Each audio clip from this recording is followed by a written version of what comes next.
Okay, so the current situation. A lot of us are feeling in at the deep end. Some of us might be treading water for now. Others are already starting to feel the sense of panic or overwhelm, depending on their current situation, and more feel that they're frantically paddling, trying to keep their head above the surface. Now, more than ever, managers need to be thinking about how they can support their staff and their mental health during this time and be proactive in making sure that they're doing everything possible just to mitigate the risks of the psychological impact of this outbreak. So this is a short video to look at some strategies to how to do that. Now, anyone who's attended my training or worked with me in any capacity will know that I'm quite a big fan of using analogies. So today's no different, and I'm going to be talking about scuba diving and what lessons we can learn from this activity in starting to think about how we can manage staff mental health during this difficult time. So number one is stay calm and don't panic. Now, in diving, this is absolutely critical. If a diver panics and rushes to the surface, it could actually be life-threatening. Not only that, but when we panic, we actually use up the air supply much more quickly. So from a similar perspective, we need to be making sure that we stay calm, composed and collected in the face of this ever-changing situation. Nobody knows even what tomorrow will bring, but every time there's a new update or a change that affects ourselves personally, or certainly the business, our workplace and our workforce, we need to be making the time to collect and gather our thoughts before responding to the situations.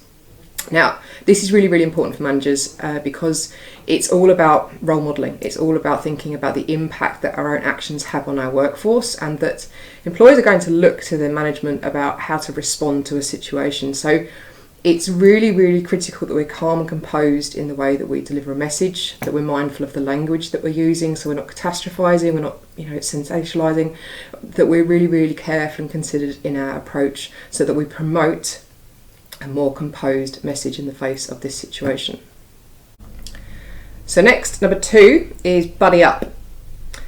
Scuba divers never dive alone. They always dive with a buddy for safety purposes, and if they're running low on their oxygen, they'll even share their supply. Now, I know we're in social isolation, but what we need to emphasise is this is about physical proximity. It's not about emotional isolation. We need connection and compassion more than ever. So start to think about how often you connect with your staff, particularly if they are now dispersed and remote working, which is highly likely. Start to think about how you can virtually buddy up and provide that connection. If you can't do it as a manager on a daily basis, consider setting up a buddy scheme where people actually help each other and encourage people to connect, ideally via video, to check in on each other, to ask how they're doing, how their family are doing, how they're adjusting to working at home, how they're adjusting to isolation, what are they doing with their time, what are they doing at home, to connect and just keep those conversations going. We can't just make the assumption that people have got friends reaching out to them, so it's really, really important that colleagues reach out to each other and that managers are helping to facilitate that process. So thinking about how you can almost simulate the virtual water cooler, if you like. Also think of yourself and whether you've got a buddy and somebody that you can talk to about the challenges you're facing as a manager. It might be in how you're adjusting to the situation personally, or changes within the organisation and how you can help support each other through that process. So don't feel isolated in your role. Think about other people that you can reach out to and just seeing how they're coping, how they're practically making changes with their staff, how they're supporting their staff, so you can leverage off that connection. Okay, number three is communication. Now, divers use a series of different hand signals when they're underwater so they can communicate effectively. These hand signals are clear and they're concise. We need to be equally clear and concise with the way that we communicate with our staff during this time. So I'm talking facts, I'm talking informative, I'm making sure that there's complete clarity in the messaging that we provide. Now, divers don't just communicate to tell their buddy about a problem with their equipment or a potential problem. They also communicate to point out like a cool fish or a rare coral. So from a similar stance, we need to be making sure that we're taking the opportunity to communicate some positive news. So we're reinforcing levels of optimism and hope. So any form of small win, any potential opportunity, Any positive news that you can provide will make a big difference in maintaining levels of morale.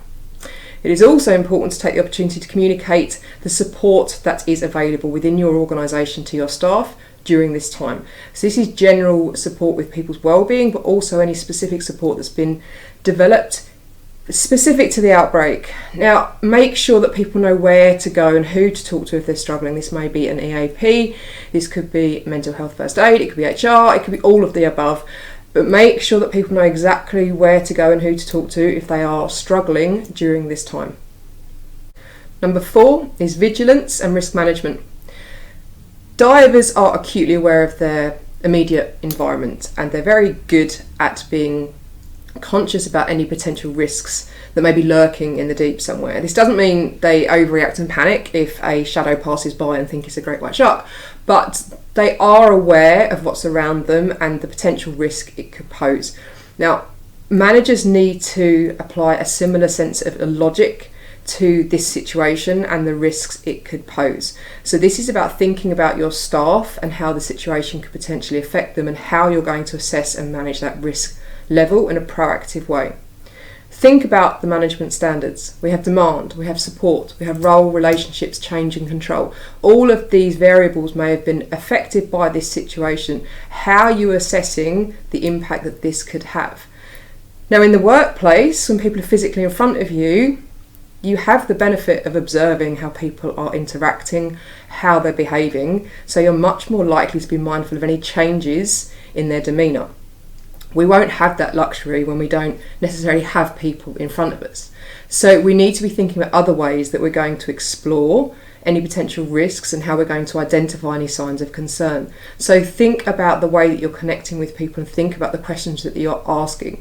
If you're talking to someone via video, you're much more likely to observe any potential changes or signs of concern. Use these conversations as opportunities to ask open questions about people's wellbeing, about different factors related to their job and anything that's particularly changed and how it's affecting them. We really need to be conscious of being proactive in how we are managing these risks in the best way. Next, number 5. Everyone is different. Now, in diving, everyone uses different equipment. We're talking about different face shapes, so a different mask, we're talking different weight belts, different weights. We're talking different oxygen size tank because people are different sizes and different size lungs. So physically we are different, but we are also psychologically different. So we need to be mindful that everyone is going to react differently potentially to this news. Now, yes, there's a lot of fear. Yes, there's a lot of panic, but there seems to be a lot of judgment at the moment about how people are reacting to this situation. Some are accused of underreacting, some are accused of overreacting.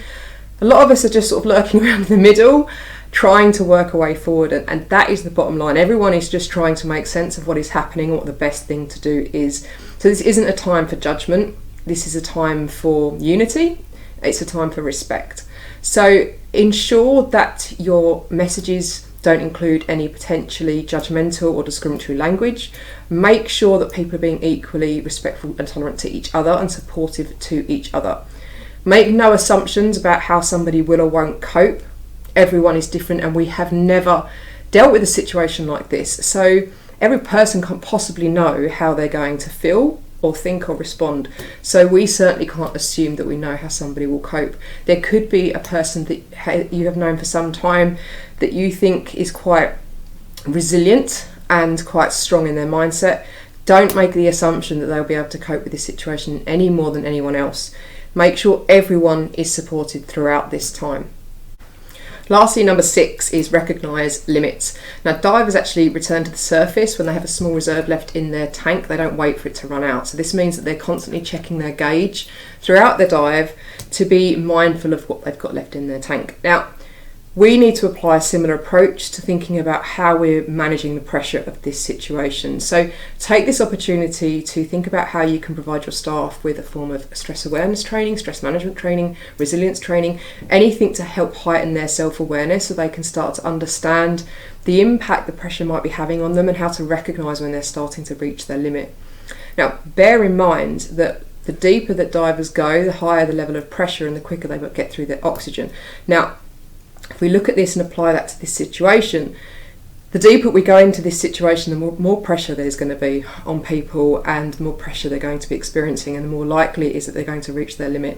So we need to give them the tools now to start thinking about their own stress levels and how they're going to recognise when things are starting to get too much. This is a marathon, not a sprint, and we need to make sure that people have got the right tools and knowledge to equip themselves to cope with this on a long-term basis.